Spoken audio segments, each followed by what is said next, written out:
Hello friends, आज हम पराठे बनाएंगे। लेकिन आज हम हरे मटर के पराठे बनाएंगे जो खाने बहुत ही स्वादिष्ट लगते हैं। आप इसको चटनी के बगैर भी खा सकते हो या छोटे बच्चों को दे रहे हो तो आप इसको सॉस के साथ में दे सकते हो। बहुत ही सिंपल और भरवा पराठे बनकर तैयार हो जाते हैं। तो चलिए सिंपल सी रेसिपी बनाने के लिए शुरुआत करते हैं। तो पराठे बनाने के लिए हम सबसे पहले हरे मटर की स्टफिंग बनाकर तैयार कर लेते हैं। तो मैंने गैस पर खाली वाली कढ़ाई रख दी है। कढ़ाई में हमें सिर्फ 2 टेबलस्पून जितना ऑयल का इस्तेमाल करना है। ऑयल हमें यहाँ पे ज़्यादा नहीं लेना है। बाद में मैंने यहाँ पे आधा टीस्पून जीरा डाल दिया है और 10 से 12 मैंने यहाँ पे लहसुन कलियाँ ली है, उसको डाल देंगे। और 2 मैंने यहाँ पे हरी मिर्च ली है, उसको भी डाल देंगे। तीखा आप अपने हिसाब से कम या ज़्यादा यहाँ पे कर सकते हो, लेकिन इस पराठे में आप ज़्यादा करके लहसुन का ज़्यादा इस्तेमाल कीजिए, बहुत ही अच्छा सा टेस्ट आता है। तो चलिए लहसुन और हरी मिर्च को और जीरा को 2-3 मिनट के लिए अच्छे से भून लेते हैं मीडियम टू लो फ्लेम पर। सर्दियों के मौसम में ज़्यादा करके हरे मटर, पालक ज़्यादा करके सब्जियां अवेलेबल रहती है, तो आप बच्चों को टिफिन बॉक्स में या कभी भी नाश्ते के तौर पर आप इसको बना सकते हो। जितना ये देखने में ईजी है उतना बनाने में बहुत ही सिंपल है। तो 2-3 मिनट के लिए मैंने अच्छे से भून लिया है। और अभी हम यहाँ पे मटर डालेंगे। तो मैं यहाँ पे 1.5 कप मटर का यूज़ करने वाली हूँ। और यह जो पराठे बहुत ही सिंपल मसाले में बनकर तैयार हो जाते हैं, ज़्यादा हमें यहाँ पे मसाला डालने की ज़रूरत नहीं पड़ती है। तो चलिए मैंने यहाँ पे 1.5 कप मटर को डाल दिया है। और साथ ही में हम यहाँ पे टेस्ट के अकॉर्डिंग नमक को डाल देंगे। नमक डालने से क्या होते हैं, मटर थोड़े से सॉफ्ट भी हो जाएंगे। और चलिए अभी हम इनको थोड़े से भून लेते हैं ताकि इनका कच्चापन मटर का पूरी तरह से निकल जाना चाहिए। तो देखिए 3 से 4 मिनट मैंने अच्छे से मीडियम टू लो फ्लेम पर भून लिया है। और मटर का कलर भी चेंज हो चुका है। बस इतने तक ही हमें यहाँ पे भून लेना है। और अभी गैस की फ्लेम बंद कर लेते हैं और इस मटर को हमें ठंडा होने देना है। बाद में हम इसको पीस लेंगे। तब तक हम पराठे के लिए डोहा लगा लेते हैं। बाद में हमें यहाँ पे एक परात ले लेनी है। परात में हमें यहाँ पे 2 कप गेहूं का आटा डाल देना है। और साथ ही में हमें यहाँ पे टेस्ट के अकॉर्डिंग नमक को भी डाल देना है। तो देखिए मैं यहाँ पे आधा टेबलस्पून नमक को डाल दूँगी। और साथ ही में हमें यहाँ पे 2 टेबलस्पून जितना ऑयल को डाल देना है। ऑयल डालने से क्या होता है, डोहा हमारा सॉफ्ट लगेगा और बेलते समय पराठे से स्टफिंग बाहर नहीं निकलेगी। तो कभी भी आप कौन सी पराठे बनाओ ना, तो डोहा है ना एकदम सॉफ्ट लगना चाहिए। और डोहे में आप थोड़ा सा ऑयल डाल दीजिए ताकि डोहा और ज़्यादा सॉफ्ट हो जाता है।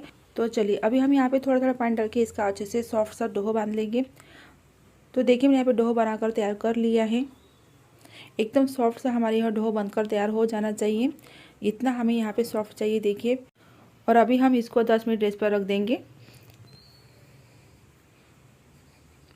तो चलिए जब तक हमने आटा गूंथा तब तक है ना मटर भी अच्छे से ठंडे हो चुके हैं। तो अभी हम इसको पीस लेते हैं। तो मैंने यहाँ पे खाली वाले मिक्सर का जार लिया। मिक्सर के जार में हमें सबके सब मटर को डाल देना है। अगर आप मिक्सर के जार में यहाँ पे नहीं पीसना चाहे तो आपको क्या करना है, चॉपर आता है, चॉपर में आप सबके सब मटर को डाल दीजिए और अच्छे से पीस लीजिए। एकदम फाइन पेस्ट हमें बनाकर तैयार नहीं करना है। थोड़ा सा हमें यहाँ पे दरदरा सा टेक्सचर चाहिए पराठे के लिए। तो चलिए मैं इसको पीस कर आगे दिखाती हूँ कि किस तरह का हमें यहाँ पे टेक्सचर चाहिए। तो देखिए मैंने यहाँ पे मटर को अच्छे से पीस लिया है। तो मैं इसे एक बार चेक करके दिखाती हूँ। हल्का सा दरदरा सा मैंने यहाँ पे पीस के लिया है। इसी तरह का टेक्सचर हमें यहाँ पे चाहिए। तो देखिए हमारे पराठे के लिए स्टफिंग बनकर एकदम रेडी हो चुकी है। तो अभी हम पराठे बनाने के लिए शुरुआत करते हैं। और इधर डोहो को रखे हुए करीब 10 मिनट हो चुके हैं। तो डोहो को भी अच्छे से चेक कर लेते हैं। तो डोहो पहले से सॉफ्ट हो चुका है, तो इसे एक बार अच्छे से मसल लेंगे। अगर मसलने में हाथों को चिपक रहा है तो हम क्या करेंगे, यहाँ पे थोड़ा सा 1 टेबलस्पून जितना ऑयल डाल देंगे। और ऑयल डाल के थोड़ा सा हम इसको अच्छे से मसल लेंगे ताकि यह डोहो है ना बाद में हाथों को चिपकता नहीं है और पराठे भी अच्छे से बेल के हो जाते हैं। तो देखिए मैंने यहाँ पे अच्छे से डोहो को मसल लिया है। और अभी हम इसकी लोइयाँ कट कर लेंगे। तो लोइयाँ आपको बहुत ही छोटी साइज़ की नहीं लेनी है, थोड़ी मीडियम साइज़ की हमें यहाँ पे लोई को कट करके लेना है, क्योंकि इसके अंदर अभी हमें स्टफिंग भरनी है, इसलिए आपको लोई का साइज़ थोड़ा सा बड़ा ही लेना है। देखिए इस तरीके से। तो अभी हम इसको बेलने के लिए शुरुआत करते हैं। तो मैंने यहाँ पे चकला ले लिया है और इसके ऊपर मैंने यह लोई रख दी है। लोई के ऊपर हम थोड़ा सा आटा स्प्रिंकल कर लेंगे इस तरीके से। इस तरीके से अगर हम सूखा आटा लगाते हैं ना, तो क्या होता है, हमारे जो पराठे एकदम फुले फुले बनकर तैयार हो जाते हैं। और अच्छे से इसको कटोरी के साइज़ का हमें बड़ा सा कर लेना है। और बीच में हमें यहाँ पे 1 से 1.5 टेबलस्पून जितनी स्टफिंग को भर देना है। अगर बिगनर है ना तो उनको थोड़ा सी कम स्टफिंग भरना है। अगर जो प्रॉपरली जिनको पराठे बनाने आते हैं तो वो ज़्यादा भी स्टफिंग भरते हैं ना, फिर भी उनके हाथ के पराठे एकदम परफेक्टली बन ही जाते हैं। और जिनको बिल्कुल ही पराठे बनाने नहीं आते तो वो यहाँ पे थोड़े से कम ही स्टफिंग का इस्तेमाल करें। तो देखिए एक तरफ से उठाएंगे और एकदम राउंड शेप में इसको हम जॉइंट करते जाएंगे। तो आसानी से ये है ना स्टफिंग अंदर चले जाती है। और बाद में जो एंड का पार्ट रहता है उसको हम निकाल देंगे, देखिए इस तरीके से। और थोड़ा सूखा आटा हम इसके ऊपर डाल देंगे। और अभी क्या करना है, हमें हाथों से इसको अच्छे से फ्लैट करके लेना है। इससे क्या होता है, स्टफिंग है ना चारों तरफ से अच्छे से फैल जाती है। और बाद में हम इसको बेलन से बेलेंगे। अगर बेलन से नहीं बेलना है तो फिर भी आप है ना इसको हाथों से फ्लैट कर सकते हो, लेकिन बेलन से बेलने से क्या होता है, एकदम प्रॉपरली इसका शेप आ जाता है। तो देखिए मैंने यहाँ पे अच्छे से बेल लिया है। ज़्यादा पतला आपको यहाँ पे बेल कर तैयार नहीं करना है। अगर पतला बेलोगे तो हमारे जो पराठे हैं एकदम फूलेंगे नहीं। यह पराठे बहुत ही सिंपल तरीके से बन जाते हैं। 15 से 20 मिनट में यह पराठे बनकर तैयार हो जाते हैं। तो देखिए मैंने यहाँ पे अच्छे से बेल लिया है और अभी हम इसको सेक लेंगे। तो चलिए, मैंने इधर गैस पर तवा गरम करने के लिए रख दिया था, तो तवा भी अच्छे से गरम हो चुका है। तो तवे के ऊपर हम इस पराठे को डाल देंगे और एक तरफ से हल्के सीख जाने के बाद में हमें इसको दूसरी तरफ पलटी कर देना है। देखिए इस तरीके से। और दूसरी तरफ अभी अच्छे से हम इसके ऊपर ऑयल लगा देंगे। अगर आपको ऑयल नहीं लगाना है तो आप इसके ऊपर बटर लगा सकते हो या घी लगा सकते हो। अगर घी लगाते हो ना तो यह पराठे थोड़े से हार्ड हो जाते हैं, लेकिन टेस्ट की बात करें तो घी के पराठे बहुत ही टेस्टी लगते हैं और हेल्दी भी रहते हैं। बाद में यहाँ पे दूसरी तरफ पलटी कर दिया है और दूसरी तरफ भी ना अच्छे से ऑयल को ग्रीस कर लिया है पराठे के ऊपर। इसी तरह से हमें उलटे पुलटे पराठे को सेक के लेना है। लेकिन ध्यान रखिए, आपको गैस की फ्लेम इस टाइम पर मीडियम रखनी है या मीडियम टू हाई रखनी है। मीडियम टू लो के बीच में आपको गैस की फ्लेम बिल्कुल भी नहीं रखनी है। आप कौन से पराठे बनाते हो ना, तभी पराठे का आप जो फ्लेम रखो ना एकदम मीडियम ही रखो। तो देखिए हमारा पराठा अच्छे से फूल चुका है गुब्बारे जैसा। और अभी हम इसको दूसरी तरफ पलटी कर देंगे। देखिए इस तरीके से। तो दूसरी तरफ से भी अच्छे से सीख चुका है, तो उलटे पुलटे हमें इसको अच्छे से सेक के लेना है। और दूसरी तरफ से भी अच्छे से फूल रहा है, यानी हमारा पराठा एकदम परफेक्टली सीख चुका है। तो अभी हम इसको निकाल लेंगे और इसी तरीके से हमें सब के सब पराठे यहाँ पे बनाकर तैयार कर लेने हैं। तो पराठे के साथ में खाने के लिए मैंने यहाँ पे हरे धनिया पुदीने की चटनी बनाई थी। बहुत ही टेस्टी लगती है इसके साथ में धनिया पुदीने की चटनी। अगर आपके पास में चटनी नहीं अवेलेबल है तो आप इसको सॉस के साथ में एंजॉय कर सकते हो। छोटे बच्चों को देना है तो सॉस के साथ में दीजिए, बहुत ही बढ़िया लगती है। तो दोस्तों, आपको मेरी आज की रेसिपी कैसी लगी नीचे कमेंट करना मत भूलिए। अगर रेसिपी जरा सी भी अच्छी लगी तो अपने फैमिली मेम्बर के साथ में या फ्रेंड्स के साथ में शेयर करना मत भूलिए। तो चलिए, फ्लावर के पराठे किस तरह से बनाए जाते हैं उसकी रेसिपी देख लेते हैं। ये जो पराठे ना एकदम फूले फूले बनकर रेडी हो जाते हैं। जो फ्लावर की कोटिंग आती है ना, कोने कोने तक अच्छे से फैल जाती है। सिंपल से पराठे बनाने के लिए शुरुआत करते हैं। तो देखिए, गोभी के पराठे बनाने के लिए मैंने यहाँ पे एक फूल गोभी ली है। तो मैंने इसके जो डंठल है ना उसको मैंने निकाल दिया है और अभी हम इसको इस तरीके से तोड़ देंगे। सिर्फ हमें यहाँ पे फूल गोभी के सिर्फ फ्लावर ही लेने हैं, इसके हमें डंठल बिल्कुल भी नहीं लेना है। तो चलिए, मैंने यहाँ पे सबके सब फ्लावर को तोड़ दिया है। तो अभी हम क्या करेंगे, इसको सबसे पहले अच्छे से चेक कर लेंगे। इसमें कीड़े वगैरह रहते हैं ना, तो इसको आप 1-2 बार अच्छे से देख लीजिए और बाद में हम इसको एक बाउल में निकाल देंगे। चेक करते जाइए और इसको आप एक बाउल में आप रखते जाइए। तो चलिए, मैंने यहाँ पे सबके सब बाउल में निकाल दिया। अभी हम इसको 2-3 पानी से अच्छे से वॉश कर लेंगे, ताकि इसके ऊपर धूल मिट्टी अगर होगी तो वो निकल जाती है। तो चलिए, मैंने फूल गोभी को अच्छे से वॉश कर लिया है और अभी हम इसको है ना कद्दूकस कर लेते हैं। तो देखिए, मैंने यहाँ पे कद्दूकसनी ली है। तो आपको क्या करना है, जो बड़े साइज़ की कद्दूकसनी आती है ना उसका इस्तेमाल कीजिए। तो अच्छे से है ना फ्लावर के लच्छे जैसे बनकर तैयार हो जाते हैं, जो खाने में भी बहुत ही अच्छे लगते हैं। और जब हम उसकी फिलिंग बनाकर तैयार करते हैं तो कोने कोने तक अच्छे से फैल जाते हैं। तो आप है ना बड़े साइज़ की कद्दूकसनी का यहाँ पे यूज़ कीजिए कद्दूकस करने के लिए फ्लावर को। तो देखिए ना, यहाँ पे 2-3 फ्लावर को अच्छे से कद्दूकस कर लिया है। तो मैं इसे एक बार चेक करके दिखाती हूँ। अच्छे से ना इसके है ना फ्लावर के किस बनकर तैयार हो चुके हैं ना। थोड़े से जाड़े रहते हैं तो अच्छा सा टेस्ट भी आ जाता है। तो मैंने यहाँ पूरे फ्लावर को अच्छे से कद्दूकस कर लिया है। बाद में हम क्या करेंगे, यहाँ पे आधा टीस्पून जितना नमक को डाल देंगे और अच्छे से मिक्स कर लेंगे, ताकि अभी इसमें जितना भी पानी रहता है ना फ्लावर में वो आराम से निकल जाता है। तो चलिए, अभी हम इसको 10 मिनट रेस्ट पर रख देते हैं और इसके लिए लगने वाला मसाला बनाकर तैयार कर लेते हैं। तो मसाला बनाने के लिए मैंने यहाँ पे 4 से 5 लहसुन की कलियाँ ली है और 1 इंच मैंने यहाँ पे अदरक का टुकड़ा लिया है, उसको डाल देंगे। और साथ ही मैंने यहाँ पे 3 हरी मिर्च ली है, उसको डाल देंगे। देखिए, तीखा आप अपने हिसाब से कम या ज़्यादा यहाँ पे कर सकते हो। और 1 टेबलस्पून मैंने यहाँ पे धनिया की बीज ली है, उसको भी डाल देंगे। अच्छा सा टेस्ट आता है मसाले में। और इन सब चीज़ों को अच्छा सा दरदरा सा हमें कूट लेना है। थोड़ा दरदरा सा रहेगा ना, बहुत ही अच्छा सा फीलिंग में टेस्ट आ जाएगा। तो लीजिए, मैंने यहाँ पे अच्छे से कूट लिया है। तो मैं इसे एक बार चेक भी करके दिखाती हूँ। हमें थोड़ा सा इसकी जो फीलिंग है थोड़ी सी दरदरी सी रखनी है। अगर हम इसको मिक्सर पर लगाते हैं तो पूरा पूरा पेस्ट ही बनकर रेडी हो जाता है। इसलिए मैंने यहाँ पे इसको है ना ओखली में अच्छे से दरदरा सा क्रश कर लिया है। तो लीजिए, हमारा ये मसाला बनकर रेडी हो चुका है। तो इसको अभी हम साइड पर रख देते हैं। और इधर फ्लावर को रखे हुए करीब 10 मिनट हो चुके हैं। तो फ्लावर में ना अच्छे से मॉइस्चर तैयार हो चुका है। देखिए आराम से इसका पानी निकल रहा है ना। तो अभी हम क्या करेंगे, इसको पानी ना पूरी तरह से हम निचोड़ लेंगे। तो इसके लिए मैंने यहाँ पे एक बाउल लिया है। बाउल के ऊपर मैंने यहाँ पे इस तरीके से एक कॉटन का फड़का रख दिया है। और अभी हम इसमें है ना क्रश किया फ्लावर को डाल देंगे। तो इस तरीके से अगर हम कोई भी कॉटन के फड़के से इसको अच्छे से निचोड़ते हैं तो पूरा पूरा पानी है ना निकल जाता है। और जो हमारी फिलिंग बनती है एकदम खिली खिली बनती है। तो चलिए अभी हम इसको अच्छे से निचोड़ लेते हैं। तो देखिए आराम से है ना इसका जो जूस है ना निकल रहा है। तो इसी तरीके से पूरा अच्छे से निचोड़ते हुए इसका जितना भी पानी होगा ना फ्लावर के अंदर पूरी तरीके से इस तरीके से निकाल दीजिए। और अभी इस पानी को हमें बिल्कुल भी फेंकना नहीं, इस पानी का भी हम यूज़ कर लेंगे आटा गूंथने के लिए। तो देखिए मैं यहाँ पे चेक भी करके दिखाती हूँ। एकदम खिली खिली फ्लावर के ये जो किस है ना बनकर रेडी हो चुकी है। बिल्कुल भी यहाँ पे पानी की क्वांटिटी नहीं है। तो इसी तरीके से आपको है ना अच्छे से फ्लावर को निचोड़ लेना है। तो है ना पराठे ना एकदम इक्वल है ना फुले फुले बन जाते हैं और सब तरह है ना अच्छे से फिलिंग चली जाती है। तो चलिए मैं इसको एक बाउल में ट्रांसफ़र कर लिया है और इसको भी अभी साइड पर रख देते हैं। और तब तक हम है ना पराठे के लिए डोहा लगा लेते हैं। तो डोहा लगाने के लिए मैंने यहाँ पे 2 कप गेहूँ का आटा ले लिया है। और साथ ही में हमें यहाँ पे 2 टेबलस्पून जितना ऑयल को डाल देंगे ताकि पराठे एकदम सॉफ्ट बनकर रेडी हो जाते हैं। और ऑयल को अच्छे से आटे में मिक्स कर लेते हैं। देखिए हमने यहाँ पे नमक का इस्तेमाल नहीं किया है क्योंकि हमें है ना जो हमने फ्लावर का जो पानी निकाल के रखा था ना उस पानी का हमें यहाँ पे इस्तेमाल करना है। तो इस पानी में ऑलरेडी नमक है इसलिए मैंने यहाँ पे नमक का यूज़ नहीं किया है। तो चलिए मैंने पूरा पूरा पानी यहाँ पे डाल दिया है और ज़रूरत पड़ेगी तो फिर से हम यहाँ पे पानी डालेंगे और अच्छा सा इसका है ना स्मूथ सा डोहा बांध कर तैयार कर लेना है। ध्यान रखिए जब भी आप पराठे के लिए डोहा बांधते हो ना थोड़ा सा आप सॉफ्ट ही यहाँ पे डोहा लगाइए ताकि आपके जो पराठे हैं ना एकदम सॉफ्ट बनकर तैयार हो जाते हैं और जो फीलिंग है ना कोने कोने तक अच्छे से फैल जाती है।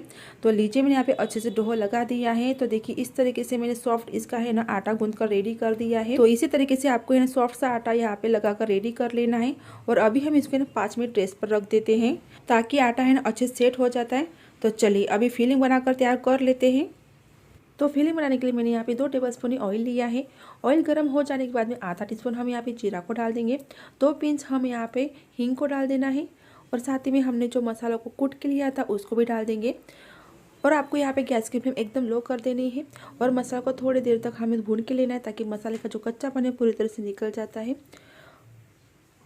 तो चलिए मैंने यहाँ पे अच्छे से मसाला को भून लिया है और अभी हम यहाँ पे कुछ सूखे मसाले को डाल देंगे। तो सूखे मसाला में यहाँ पे आधा छोटे चम्मच मिर्ची पाउडर को डाल दूँगी। 1/4 हमें यहाँ पे हल्दी पाउडर को डाल देना है। और साथ ही में टेस्ट के अकॉर्डिंग हमें यहाँ पे नमक को डाल देना है। और आधा टीस्पून मैंने यहाँ पे चिली फ्लेक्स लिया है उसको डाल देंगे। और इन सब चीज़ों को अच्छे से एक बार मिक्स कर लेते हैं। तो चलिए हमारी चीज़ें जो है पूरी पूरी अच्छे से भून भी चुकी हैं। और अभी हमने जो गोभी का किस निकाल के रखा था ना उसको डाल देंगे। और इस टाइम पर आपको गैस की फ्लेम है ना मीडियम कर देनी है। और साथ ही में हम यहाँ पे आधा टीस्पून चाट मसाला को डाल देंगे। चाट मसाला डालने से क्या होगा, ये जो फिलिंग है चटपटी सी बनकर रेडी हो जाएगी। तो चलिए इन सबको अच्छे से मिक्स कर लेते हैं। तो देखिए मैंने यहाँ पे अच्छे से सब चीज़ों को मिक्स कर लिया है। और ये फिलिंग है ना एकदम है ना सॉफ्ट भी बनी है और एकदम खिली खिली बनकर रेडी हो चुकी है। तो चलिए अभी गैस की फ्लेम बंद कर दिया है मैंने। और गैस की फ्लेम बंद करके आपको यहाँ पे धनिया पत्ती को ऐड कर देना है। और धनिया पत्ती को भी अच्छे से एक बार मिक्स कर लेते हैं। तो ये हमारी है ना चटपटी सी गोभी की फिलिंग बनकर रेडी हो चुकी है। अभी गैस की फ्लेम बंद कर दे, इसको साइड पर निकाल दे ठंडा होने के लिए। तो इधर देखिए आटे को रखे हुए करीब 5 मिनट हो चुके हैं। तो आटे के ऊपर हम थोड़ा सा है ना ऑयल डाल देंगे और अच्छे से आटे को एक बार अच्छे से मसल लेना है। और इसका एकदम चिकना सा डो हमें बनाकर रेडी कर लेना है। तो आप यहाँ पे देख ही सकते हो मैंने यहाँ पे जो आटा लगा एकदम सॉफ्ट लगा है। इसी की वजह से जो पराठे एकदम फूले फूले बनकर रेडी हो जाते हैं। तो इसी वजह से हमें एक पेड़ा कट कर लेना है। देखिए रोटी के साइज़ के पेड़े मत लीजिए, थोड़ा बड़ा साइज़ के आपको यहाँ पे पेड़ा ले लेना है। और अभी हम इसको बेल लेते हैं। तो बेलने से पहले हमें क्या करना है, इसके अंदर फिलिंग भरनी है ना, इसके लिए हमें इसको है ना अच्छे से कटोरी जैसा शेप दे देंगे ताकि फिलिंग है ना अंदर तक चली जाती है। और आपको जितनी फिलिंग भरनी उतनी फिलिंग आप यहाँ पे भर सकते हो। तो देखिए मैं यहाँ पे 2 से 2.5 टेबलस्पून जितनी फिलिंग को यहाँ पे भर दूँगी और अच्छे से इसको है ना पैक कर लूँगी। तो एक ही जगह पर सब फिलिंग को ला लेना है और एक ही डायरेक्शन घुमाते हुए इसको पैक कर लेंगे। इस तरीके से हमने यहाँ पे जो डोहा लगाया एकदम सॉफ्ट लगाए तो अच्छे से है ना पैक हो जाते, कोई प्रॉब्लम नहीं आती है। तो लीजिए मैंने अच्छे से फिलिंग को अंदर डाल दिया है और हमारा ये है ना गोला बनकर एकदम रेडी हो चुका है। और अभी हम इसको बेल लेते हैं। तो बेलने से पहले आपको क्या करना है, फिलिंग को है ना चारों तरफ से अच्छे से दबाते चाहिए, इस तरीके से फ्लैट कीजिए। ये बहुत ही इंपॉर्टेंट टिप है। अगर आपको फिलिंग ही चारों तरफ से अच्छे से फैली हुई चाहिए तो आपको है ना थोड़ा सा पहले इसको फ्लैट कर लेना है, बाद में ही ना आपको यहाँ पे बेलन चला लेना है और अच्छे से इसका है ना पराठा बेल के ले लेना है।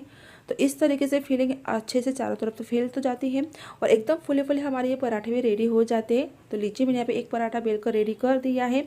और मैं यहाँ पे एक और पराठा आपको बताती हूँ। अगर बिगनर को इस तरीके से पराठे बनाने नहीं आते हैं तो जो मैं अभी आपको यहाँ पे पराठा बता रही हूँ वो तो हर किसी को आ ही जाएगा।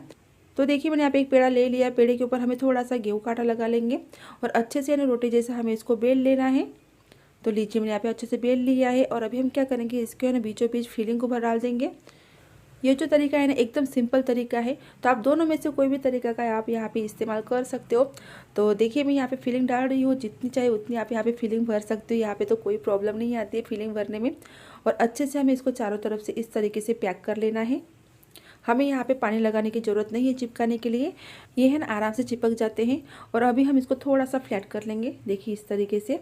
और बाद में हम इसके ऊपर है ना बेलन चलाएंगे और स्क्वायर आकार का हमारे पराठा बनकर रेडी हो जाने वाला है। तो आपको दोनों में से कौन सा तरीका अच्छा लगा मुझे नीचे कमेंट करके ज़रूर बताइएगा। दोनों भी तरीके एकदम सिंपल है, कोई प्रॉब्लम नहीं आती पराठे बेलने के लिए।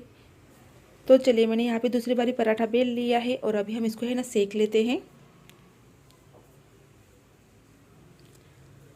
तो देखिए मैंने यहाँ पे तवा ऑलरेडी गर्म करने के लिए रख दिया है। तवा भी अच्छे से गर्म हो चुका है। तो जो मैंने स्क्वायर आकार का पराठा बना लिया था ना, उसको ही सबसे पहले हम यहाँ पे सेक लेते हैं। और एक तरफ से अच्छे से सीख जाने के बाद में हम इसको दूसरे तरफ पलटी कर देंगे और अच्छे से इसके ऊपर है ना ऑयल की कोटिंग लगा देंगे इस तरीके से। और फिर से हल्का सा नीचे सीख जाने के बाद में क्या करेंगे, हमें इसको दूसरी तरफ पलटाई कर लेना है। और उलटते पुलटते अच्छे से है ना इसको है ना जिस तरह से हम नॉर्मल पराठे सेकते हैं ना, बस उसी तरीके से आपको इसको सेक लेना है। लेकिन आपको यहाँ पे ध्यान रखना है कि गैस की फ्लेम आपको यहाँ पे मीडियम रखनी है। मीडियम फ्लेम पर ही आपको यहाँ पे पराठे है ना सेक लेने हैं।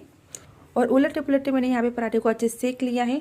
देखिए आपको यहाँ पे अगर ऑयल का इस्तेमाल नहीं करना है ना, तो आप यहाँ पे देसी घी का भी इस्तेमाल कर सकते हो।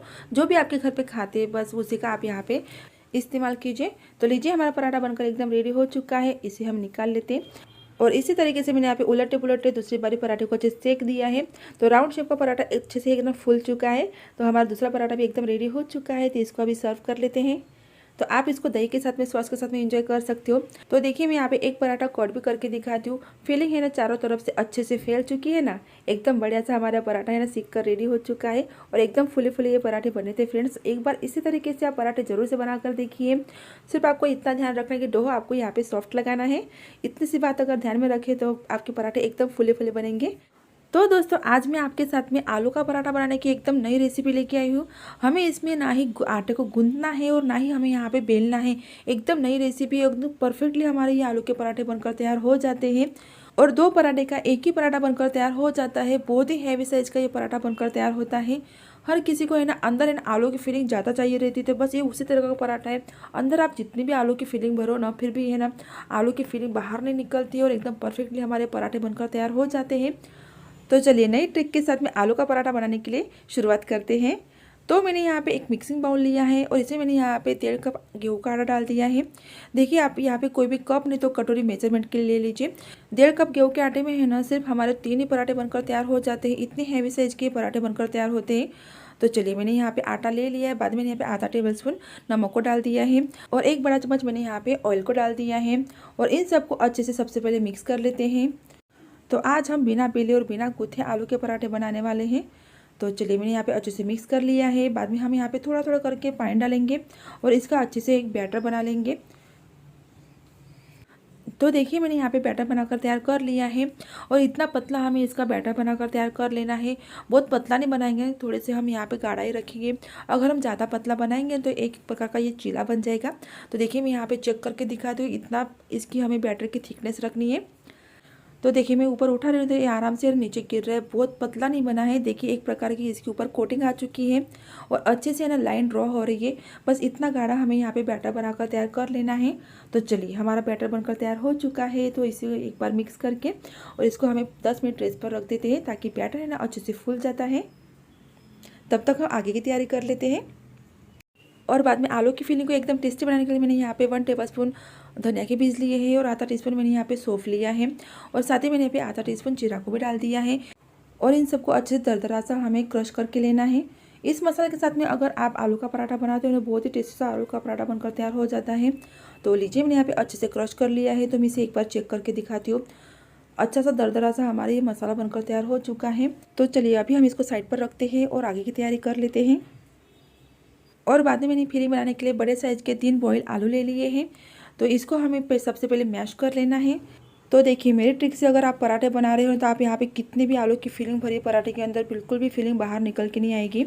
तो इसलिए मैंने यहाँ पे 3 बड़े साइज़ के उबले आलू ले लिए हैं, क्योंकि आज का जो पराठा बनाऊंगी ना तो अंदर है ना बहुत सारी फिलिंग रहेगी। इस तरह से मैं आज का पराठा बनाने वाली हूँ। तो देखिए मैंने यहाँ पे आलू को पूरा मैश कर लिया है, लेकिन पूरी तरह से मैंने इसको मैश नहीं किया है। छोटे छोटे टुकड़े मैंने यहाँ पे आलू के रखे हैं। जब हम आलू का पराठा खाते हैं तो छोटे छोटे टुकड़े आते हैं आलू के, तो बहुत ही अच्छे लगते हैं। तो चलिए इसको अभी हम साइड पर रखते हैं। बाद में हम आलू के लिए मसाला तैयार कर लेते हैं। तो मैंने यहाँ पे 1 टेबलस्पून धनिया पाउडर ले लिया है, आधा छोटे चम्मच मैंने यहाँ पे गरम मसाला पाउडर ले लिया है, 1/4 मैंने यहाँ पे हल्दी पाउडर ले लिया है, और साथ ही मैंने यहाँ पे आधा टीस्पून आमचूर पाउडर ले लिया है, और आधा टीस्पून मैंने यहाँ पे चाट मसाला पाउडर ले लिया है, और टेस्ट के अकॉर्डिंग मैंने यहाँ पे नमक ले लिया है। बस इतने मसाले में ना जो हमारा आलू की फिलिंग बनेगी ना एकदम परफेक्ट बनेगी। तो इसको हम साइड पर रख देते हैं। और बाद में मैंने गैस पर एक कढ़ाई रख दी है। कढ़ाई मैंने यहाँ पे 1 बड़ा चम्मच ऑयल ले लिया है। ऑयल अच्छे से गर्म हो जाने के बाद मैंने यहाँ पे 1 इंच अदरक को अच्छे से क्रश कर लिया है, उसको डाल देना है। और साथ ही में यहाँ पे 1/4 हींग को डाल देना है, क्योंकि आलू की फिलिंग है तो गैस करती है, इसलिए 1/4 मैंने यहाँ पे हींग डाल दिया है। और 2 हरी मिर्च को मैंने कट लगा के यहाँ पे डाल दिया है, और अच्छे से इनको हमें फ्राई कर लेना है ऑयल में 10-15 सेकंड। तो लीजिए मैंने अच्छे से ऑयल में फ्राई कर लिया। अभी गैस हमें बंद कर देना है। तो मैं यहाँ पे देखिए गैस मैंने यहाँ पे बंद कर लिया है। और जो हमने सूखे मसाले लिए थे ना वो उस मसाले को हमें यहाँ पे डाल देना है। अगर हम गैस चालू करके सूखे मसाले को डालते हैं तो सूखे मसाले जल जाते हैं। तो लेकिन अब यह ऑयल गर्म ही है तो अच्छे से है ना सूखे मसाले भुन जाएंगे। तो आप इसी ट्रिक के साथ में आलू की फिलिंग बनाएगा, ताकि आपके मसाले हैं ना वो भी बिल्कुल भी जलेंगे नहीं। तो चलिए अभी इस मसाले को हम आलू के ऊपर डाल देते हैं। तो जो हमने आलू को मैश करके लिया था बस उसी के ऊपर हमें इस मसाले को डाल देना है। और जो हमने धनिया की बीज और सौंफ को क्रश करके लिया था उसको अभी डालेंगे। उसको हमें ऑयल में नहीं डालना है, उसको हमें बाद में ही डालना है, ताकि ना इसका जो फ्लेवर है ना वो एकदम इन्हेंस हो जाता है। और थोड़ी सी धनिया पत्ती को डाल के हम इन सबको अच्छे से मिक्स कर लेंगे। बस इतने ही मसाले में ये जो फिलिंग है ना बहुत ही चटपटी सी बनकर तैयार हो जाती है। सिर्फ आपको यहाँ पे नमक कम लगे तो आप यहाँ पे फिलिंग को चेक करके नमक को आप यहाँ पे डाल दीजिए। तो लीजिए मैंने यहाँ पे अच्छे से मसाले को मिक्स कर लिया आलू की फिलिंग में। तो हमारे आलू की फिलिंग बनकर तैयार हो चुकी है। और अभी इस फिलिंग को हम साइड पर रखते हैं। आटे को घोल को भी चेक कर लेते हैं। तो आटे को घोल को रखे हुए करीब 10 मिनट हो चुके हैं। तो आटा का घोल है ना पहले से है ना अच्छे से फूल चुका है। तो चलिए अभी हम इसके पराठे बना लेते हैं। तो मैंने यहाँ पे एक पैन ले लिया है। तो मैंने यहाँ पे नॉनस्टिक का पैन लिया है, और छोटे साइज़ का मैंने यहाँ पैन लिया है, क्योंकि ये जो पराठे है ना बहुत ही हैवी बनकर तैयार होता है। तो आप यहाँ पे थोड़ा छोटा साइज़ का ही पैन ले लीजिए। बाद में मैंने पैन को थोड़ा सा ऑयल से ग्रीस कर लिया है, और 1 से 1.5 चम्मच ही हमें यहाँ पे बैटर को फैला देना है। ज़्यादा बैटर नहीं डालना है, क्योंकि बाद में ऊपर से और बैटर की कोटिंग आएगी, इसलिए हमें यहाँ पे 1 से 1.5 बड़े चम्मच ही बैटर को नीचे फैला के देना है। और जो बैटर है ना आपको बहुत ही पतला नहीं करना है, नहीं तो ये है ना एक प्रकार के चीले ही बन जाएंगे। थोड़ा गाढ़ा ही आपको यहाँ पे बैटर को रखना है। और बाद में हमें इसको ढक देना है 10 से 15 सेकंड के लिए। जब तक ये ड्राई नहीं होता तब तक हम इसको ढक देंगे। तो लीजिए मैं इसको एक बार चेक कर लेती हूँ। तो बैटर अच्छे से ड्राई हो चुका है। तो अभी हम इसके ऊपर आलू की फिलिंग लगा देंगे, और आलू की फिलिंग को अच्छे से फैला देंगे। तो इस तरह से आप जितनी भी यहाँ पे फिलिंग भरो ना बिल्कुल फिलिंग बाहर निकल के नहीं आएगी। कई बार ऐसा होता है कि हम आलू की फिलिंग तो भरना चाहते हैं, लेकिन आलू की फिलिंग है ना बाहर निकल के आती है, इसलिए हम ज़्यादा भर नहीं पाते हैं। तो इस तरीके से आप पराठे बनाकर देखिए, जितनी चाहो उतनी आप यहाँ पे फिलिंग भर सकते हो। तो मैंने यहाँ पे एक प्रकार की अच्छे से कोटिंग कर ली है आलू की, और अभी हमें इसके ऊपर फिर से बैटर की कोटिंग कर देनी है। देखिए इस तरह से जिस तरह से मैं दिखा रही हूँ ना बिल्कुल आपको उसी तरह से कोटिंग कर लेनी है। पतली सी लेयर आ जानी चाहिए, और जो हमारा आलू का मसाला है बिल्कुल भी दिखना नहीं चाहिए। इस तरह से हमें इसको अच्छे से बैटर से कवर कर देना है। तो देखिए मैंने यहाँ पे अच्छे से बैटर फैला दिया है, पतली सी लेयर आ चुकी है। तो इसको हमें अभी 1 आध मिनट के लिए फिर से कवर कर देंगे, ताकि ऊपर की सतह है ना अच्छे से ड्राई हो जाती है। तो करीब 1 मिनट हो चुका है। तो मैं इसे एक बार चेक कर लेती हूँ। तो देखिए अच्छे से ऊपर की सतह है ना अच्छे से ड्राई हो चुकी है। तो साइड साइड से हम इसके ऊपर ऑयल छोड़ देंगे इस तरह से, और ऊपर से है ना पराठे को अच्छे से ऑयल से ग्रीस कर लेंगे। ऊपर की सतह ड्राई हो चुकी है तो बिल्कुल भी यह बैटर है ना चिपकेगा नहीं। तो लीजिए मैंने अच्छे से ग्रीस कर लिया है पराठे को, और एक तरफ से अच्छे से सीख जाने के बाद में हम इसको पलटा देंगे। देखिए दूसरी तरफ। और इस टाइम पर आपको गैस की फ्लेम ना मीडियम ही रखनी है।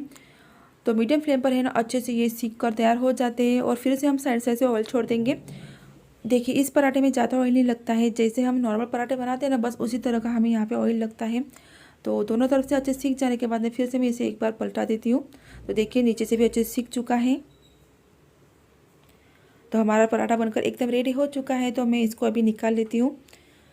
कोई बता ही नहीं सकता कि हमने इसको घोल से तैयार किया है। बिल्कुल वही टेस्ट आएगा जैसे हम नॉर्मल आलू के पराठे बनाते हैं ना, बस वैसा ही यहाँ पे टेस्ट आता है। एकदम सॉफ्ट बनकर तैयार हो जाते हैं पराठे।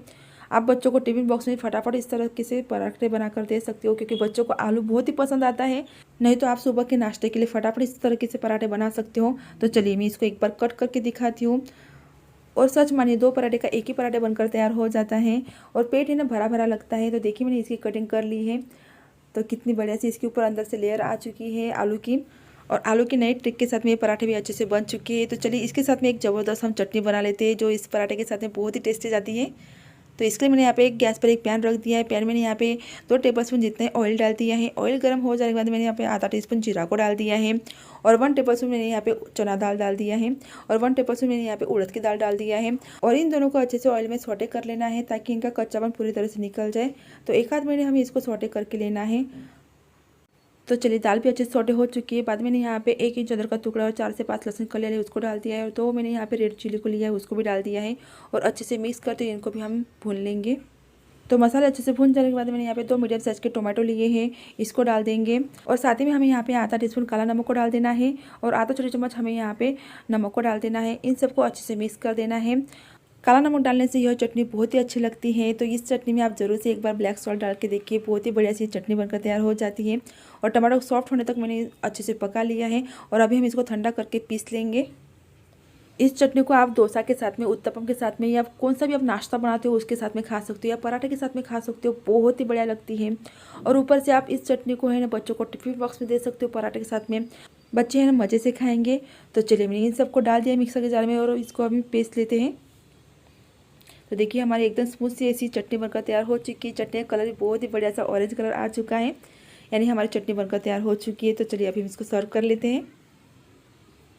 तो दोस्तों इस चटनी के साथ में इस पराठे को ज़रूर से बनाकर देखिए, बहुत ही बढ़िया से पराठे बनकर तैयार हो जाते हैं। तो आप इसकी लेयर भी देख सकते हो, अच्छे से आलू की कोटिंग अंदर आ चुकी है और ऊपर से अच्छे से लेयर आ चुकी है, यानी हमारे जो पराठे एकदम परफेक्टली बन चुके हैं। तो आपको मेरी आज की रेसिपी कैसी लगी आप मुझे कमेंट करना मत भूलिए। अगर अच्छी लगी होगी तो प्लीज़ करके अपने फैमिली के साथ में या फ्रेंड्स के साथ में शेयर करना भी मत भूलिए। अगर रेसिपी जरा सी भी अच्छी लगी तो नीचे एक लाइक का बटन उसको जरूर से क्लिक कर दीजिए। अगर पसंद है तो क्लिक कीजिए, नहीं पसंद है डिसलाइक कीजिए, लेकिन कर जरूर दीजिए। चलिए फिर मिलेंगे next video. Bye bye, take care and thank you for watching. धन्यवाद।